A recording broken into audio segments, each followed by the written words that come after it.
भाई राजपाल सिंह जी,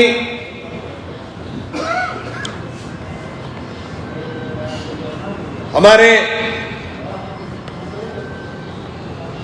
रामपुर विधानसभा के बसपा के पूर्व अध्यक्ष भाई प्रभुदयाल जी, ममता चौधरी जी, सुदेशना जी, वार्ड 11 से हमारे मेंबर भाई नैनपाल जी, भाई मेवालाल जी, हमारे परिवार धर्म सिंह जी, पदम सिंह जी, हमारे परिवार के सबसे बुजुर्ग सदस्य आदरणीय चौधरी तेज सिंह जी, विनय भाई, सुदेश जी, भाई आबिद साहब, बासित साहब, हमारे रामपुर विधानसभा से प्रत्याशी रहे पूर्व चेयरमैन विवेकानंद जी, भाई विनेश सैनी जी, भाई स्वराज सिंह जी, भाई राहुल जी, अभय भाई, सोम प्रकाश जी। तो मैं ये तमाम लोगों को कहना चाहता हूं, साथियों, लड़ाई मामूली नहीं है।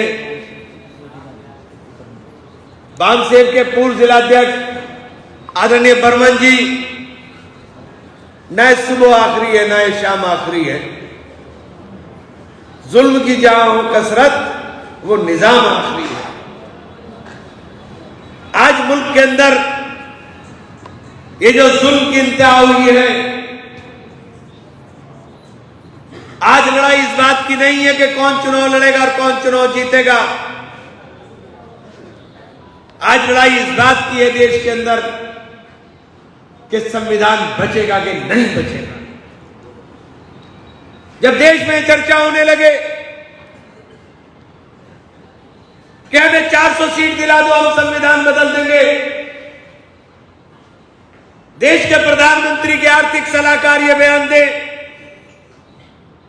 कि हम पर 1972 का केशवानंद भारती केस अप्लाई नहीं होगा, जिस केस के अंदर सुप्रीम कोर्ट ने, फुल बेंच ने ऑर्डर किया था कि संविधान के अंदर उसके मूल में किसी प्रकार की छेड़छाड़ नहीं की जा सकती। उस पर उन्होंने लिखा था लेख कि ये हम पर अप्लाई नहीं होगा क्योंकि हम छेड़छाड़ नहीं करते, हम इसको बदल रहे हैं। किस संविधान को बदल रहे हो? जिस संविधान का डंका पूरे विश्व में बजता हो, अमीर की गरीब की खाई को बांटने का काम किया हो, देश के अंदर शोषितों को, वंचितों को उनके अधिकार देने का काम किया हो, देश के अंदर रहने वाले 3,500 से ज्यादा जातियों और धर्म के लोगों को धार्मिक रूप से आजाद बोली जाने वाली बोलियों को और उनके मानने वालों को अभिव्यक्ति की आजादी देने का काम किया हो, जिस संविधान ने देश की विविधता को एकता के अंदर पिरोने का काम किया, ये उस संविधान को बदलने की बात कर रहे हैं। हम आपसे कहना चाहते हैं, यहां बहुजात के अंदर सब लोग दलित भाई बैठे हुए हैं मेरे, मैं दलित भाइयों आपसे कहना चाहता हूं कि संविधान रहेगा तो हम और तुम रहेंगे, कि अगर संविधान रद्द हुआ तो उसका सबसे पहला शिकार हम और आपको होना है। पिछड़े भाइयों को, तमाम लोगों को, अगड़ों को मैं कहना चाहता हूं कि संविधान हमारे देश का सबसे पवित्र ग्रंथ है और उसके अंदर आस्था रखने वाला कोई भी व्यक्ति अगर संविधान को रद्द करने वाले लोगों के साथ सीधा या अंदर से समर्थन या वोट करता है, तो उसकी आने वाली नस्लें, आने वाली पीढ़ियां उसको माफ नहीं करेंगी।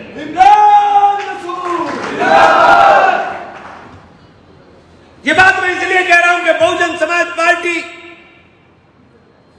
जिसका जन्म ही बाबा साहेब के सिद्धांतों पर हुआ, आज बहुजन समाज पार्टी दिशा भ्रमित हो गई।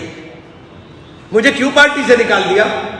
मैं तो गया था पार्टी के अंदर, मैं तो उस मिशन मूवमेंट को समझ कर गया था। जब मुझे बहन जी ने 3 घंटे बैठाकर अपने पास रखा, लोगों को जोड़ने का काम किया, बहुजन का निर्माण करने का काम किया, जिसको मान्यवर काशीराम जी ने परवान चढ़ाने का काम किया, आज वो मूवमेंट, मिशन मूवमेंट टूट रहा है। और वो मिशन मूवमेंट की कमजोरी का नतीजा है कि संविधान के ऊपर उंगलियां उठ रही है। संविधान पर उंगली उठाने की हिम्मत नहीं हो सकती थी। अगर मिशन मूवमेंट मजबूत रहा होता, जो पार्टी 2007 में अपने दम पर उत्तर प्रदेश में सरकार बनाए, 2022 में एक एमएलए पर सिमट जाए तो समझ लीजिए कि कहां पहुंच गया। वोट प्रतिशत घट करके 12.5 पर आ गया। इमरान की खता क्या थी? इमरान ने कहा, बहन जी अगर हम 80 सीट लड़े अकेले, मैं ये बात कह रहा हूं खुले मंच से, मेरी जो बहन जी से बात हुई थी, अगर 80 सीट हम लड़े अकेले तो 80 की 80 हारने वाले हैं। लेकिन अगर हम गठबंधन कर करके, भाई लियाकत अली साहब पूर्व सीट कर हमने सीटें लड़ने का काम किया और 30 सीट, एक मिनट चुप हो जाओ, बैठ जाएंगे लियाकत भाई, आराम से वहीं बैठेंगे। मैं बहुत गंभीर बात कह रहा हूं।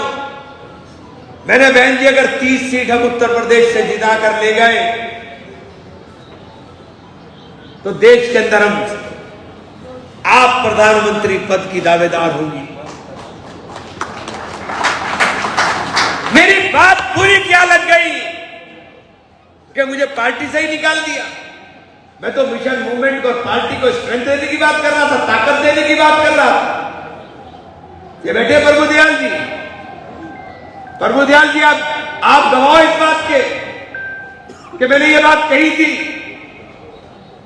और जब मैंने ये बात कही उसका खामियाजा मुझे पार्टी से निष्कासित होकर निभाया। और जब मैं निष्कासित हुआ तब मेरी समझ में आया कि अब मिशन मूवमेंट यहां सुरक्षित नहीं है।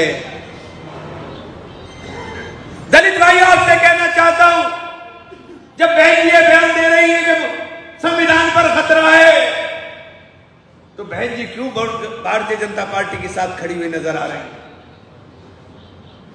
अकेले दम पर देश में इनसे मुकाबला कांग्रेस नहीं कर पा रही। कांग्रेस ने और देश के तमाम विपक्षी दलों ने, 17 दलों ने इकट्ठा होकर के इंडिया गठबंधन बनाया। बहन जी के पास कौन सा फार्मूला है कि पूरे देश में इनके मुकाबला कर लेंगे? केवल भारतीय जनता पार्टी की सहयोगी दिखने की कोशिश बहुजन समाज पार्टी की हो रही। ये बात सोचकर भी हमें तकलीफ होती है कि इतनी बड़े पार्टी को, इतने बड़े संगठन को, जो कहा था बहन जी के चारों तरफ बैठे हुए दलालों ने तबाह और बर्बाद कर दिया। मेरे जैसे आदमी को जो मन से गया था काम करने के लिए, और मैंने पूरे प्रदेश में 1 महीने के अंदर 18 जिलों के अंदर मीटिंगें की, एक माहौल बनाया, लेकिन जो उनके इर्द गिर्द के चारों तरफ लोग हैं उनको बर्दाश्त नहीं हो चुके, उनकी दुकानें बंद हो गई। बहन जी ने सर पर हाथ रखते हुए मुझसे कही थी। लेकिन मैं आपसे कहना चाहता हूं, आज संविधान खतरे में है, और जब संविधान खतरे में हो तो ये कैसे मुमकिन है कि आप अपने वोट का इस्तेमाल सही ना करें? आपका पढ़ने वाला एक एक वोट या तो संविधान पर चोट करेगा या संविधान की रक्षा करेगा। यह तय आपको करना है। अगर आपका वोट भाजपा में जाता है या आपका वोट बसपा में जाता है तो दोनों वोट आपके संविधान को चोट देने का काम करेंगे, क्योंकि बदलने वालों का समर्थन करने का काम करेंगे। सीधी लड़ाई है बिल्कुल पूरे देश में। आज भी राहुल जी ने कहा है देश का लोकतंत्र और संविधान खतरे में है। और एक बात बता दो, पिछले 10 साल में जो राहुल गांधी ने कही और वो गलत साबित हुई, एक बात बता दो, देश का संविधान खतरे में है, जाग जाओ। बाबा साहेब भीमराव अम्बेडकर ने बहुत कष्ट सह करके पढ़ाई की और अपनी कौम के लिए जाग करके इस ग्रंथ को लिखा। आज बाबा साहेब के सपनों को चकनाचूर करने का काम अगर अपने हाथ से करोगे तो आने वाली पीढ़ियां माफ नहीं करेंगी। आप हमने नारा लगाया और नारा राज्यपाल जी बैठे वहां से शुरू किया था हमने। आप भी लगाइए। मैं कहूंगा मेरा मान, आप कहेंगे मेरा संविधान। मेरा मान, मेरा संविधान, मेरा मान, मेरा मान, मेरा संविधान। आपकी आवाज नहीं आ रही, मेरी आवाज ज्यादा आ रही। मेरा मान, मेरा संविधान, मेरा मान, मेरा संविधान। साथियों, ये संविधान का नारा इसलिए लगवा रहा हूं कि ये अंदर से ताकत दे आपको लड़ने की, लाठी डंडे से नहीं, वोट से लड़ने की ताकत। ये वोट की ताकत है। ये रामपुर विधानसभा में बैठे, चुनाव आपका बहुत आगे चला गया और ये सब लोग इसीलिए परेशान हैं। आप लोगों की जिम्मेदारी है अपने चुनाव को संभाल कर रखना। रामपुर विधानसभा से हारे थे हम, लेकिन इस बार अगर आपने पीड़ा उठा लिया, ये मेरा मंच देख लो, ये मेरा मंच है हिंदुस्तान, जिसपे हिंदू भी है और मुसलमान भी है। ये है हिंदुस्तान। आप लोगों से कहना चाहता हूं, नफरत के सौदागरों से होशियार रहना। हम मोहब्बत की बात करने वाले लोग हैं। हमारी लड़ाई संविधान बचाने की लड़ाई है और इस संविधान बचाने की लड़ाई में आपसे आह्वान करने के लिए आया हूं कि मेरे भाइयों दोस्तों, एक एक वोट संविधान को बचाने के नाम पर, हाथ के निशान पर इंडिया गठबंधन के प्रत्याशी के तौर पर इमरान मसूद आपके बीच में है। एक वादा करके जा रहा हूं कि लोग तो जीत कर नहीं आते और मैं हार कर भी नहीं भागता। पिछला एमपी आपने देखा, किसी के मरने जीने या 13वीं कहीं दिखाई दिया क्या? किसी के आए हो बता दो भाई, दिखाई दिया क्या? नहीं दिखाई दिया, क्योंकि 5 साल जब वो जीते तो वो बहुत खुश थे और वो खुशी के अंदर इतने बिजी हुए, इतने खुश हुए कि उन्होंने 5 साल जनता की सुध नहीं ली।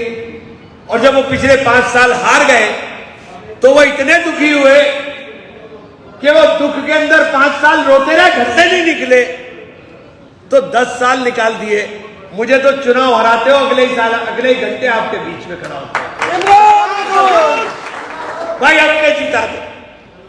अब के दलित भाई तुम्हारे से कहना चाहता हूं, आप लोग लग गए हो, ये गुर्जर भी बैठे, सैनी भी बैठे, ठाकुर भी बैठे, त्यागी भी है, ब्राह्मण भी है, मोस्ट बैकवर्ड के लोग भी हैं, कश्यप समाज के लोगों ने भी मेरा सम्मेलन ऐसा ही किया था। आप सब लोगों का साथ रहा तो चुनाव बहुत भारी मतों के साथ आप जीतने जा रहे हो। और जो चर्चाएं कर रहे हैं ना कि इमरान मसूद का मुसलमान टूट गया, अरे मैं वो मदारी हूं, जिस दिन टुकटुकी बजाऊंगा सबको घर में घुसा दूंगा।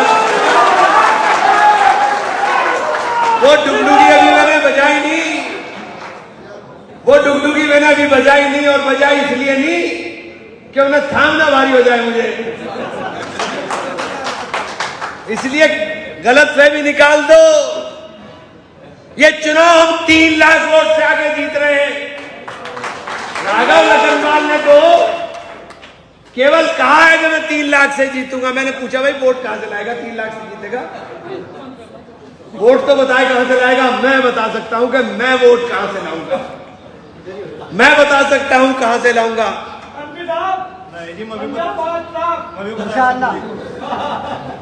तो उनके बस का नहीं है, उनके पास मैक्सिमम वोट है भाजपा के पास। वो खींच करके वोट 5 लाख टच कर पाएंगे, और वो भी जब टच कर पाएंगे जब ये मेरे सूरमा जो बैठे हुए हैं यहां सारे के सारे ये ढीले पड़ जाएंगे, और ये टाइट हो गए ना तो 4 भी टच नहीं हो रही भाजपा इस बार। और जितने टाइट ये चल रहे हैं, और फिर जो आप लोग बैठे हो और हम लोग बैठे, हम साथ टच करे बैठे हैं, फिर तो इंशाल्लाह सबका साथ मिल गया। अब के भाजपा मैं बहुत बारीक बता रहा हूं, आप देख लो क्या चल रहा है। ये बैठे हमारे चौधरी, ये बैठे सैनी साहब, त्यागी जी बैठे, और हमारे महाराणा प्रताप के जो वंशज हैं उनमें तो बिल्कुल ही पहन नहीं कर रखी। उन्होंने कहा कि बिल्कुल पहन के छोड़ेंगे, मानने के नहीं। तो ये उन्होंने जो मूवमेंट चलाया, उनके मूवमेंट का असर ये हुआ कि सब लोग निकल आए। वो जो डराने का माहौल बनाया हुआ था, उस डर के माहौल को मैं बधाई दूंगा महाराणा प्रताप के वंशजों को कि आप लोगों ने देश के अंदर रहने वाले उन दबे हुए लोगों को एक राह देने का काम किया कि भाजपा का विरोध भी किया जा सकता है मजबूती से। और आपके इस विरोध ने जीत के रास्ते खोल दिए। भाजपा की जीत का रास्ता गाजियाबाद से ही बंद कर दिया, गाजियाबाद से ही बंद कर दिया है। इसलिए मैं अपने तमाम बिरादरी के साथी, चाहे वो गुर्जर हो, ठाकुर हो, सैनी हो, ब्राह्मण हो, त्यागी हो, कश्यप हो, प्रजापति हो, विश्वकर्मा हो, इन तमाम जातियों में जो समर्थन मिला है उसके लिए धन्यवाद। और फिर लड़ाई के मुख्य उसके अंदर जो काम दलितों ने खड़ा किया है, क्योंकि वोट की ताकत जो आपकी लिए काम हुआ है, वो जीत का रास्ता बिल्कुल हमवार करने का काम कर रहा है। इसलिए आप सब लोगों का बहुत बहुत आभार और धन्यवाद। और इस उम्मीद के साथ और इस नारे के साथ कि ये नारे की आवाज दिल से निकलनी चाहिए, मेरा मान, मेरा मान, मेरा मान, जय संविधान, जय संविधान। धन्यवाद साथियों, जय भीम।